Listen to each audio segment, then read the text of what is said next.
Let's come to this now. President Cyril Ramaphosa is currently en route to Washington, D.C., where he'll hold a White House meeting with U.S. President Joe Biden on this coming Friday. That's right. Our president also going to be meeting with the U.S. Vice President, of course, that being Kamala Harris, at her residence. The agenda for the talks, I understand, very broad.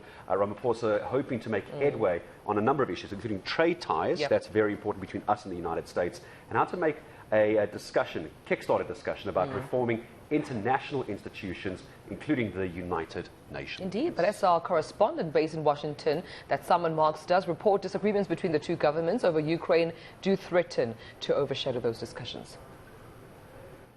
President Ramaphosa flies into Washington's Andrews Air Force Base at lunchtime here on Thursday, the start of a global journey that will also take him to London for the Queen's funeral next Monday.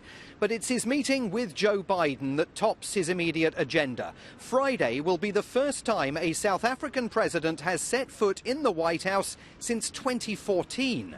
Speaking on Wednesday, Foreign Minister Naledi Pandor, who is already here, conceded the bilateral relationship has been in the doldrums. She said she hopes this week's talks will turn that around and create a refreshed partnership between the two countries.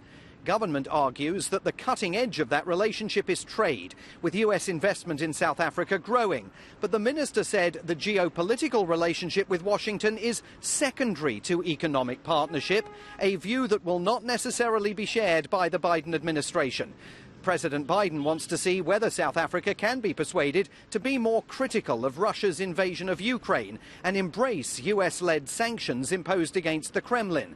The talks will be closely scrutinised, coming as Congress prepares to pass legislation that could punish South Africa and other SADC members for maintaining positive ties with Moscow. Also on President Ramaphosa's agenda, ties in the public health sector between the US and South Africa, and meetings on Capitol Hill with congressional leaders.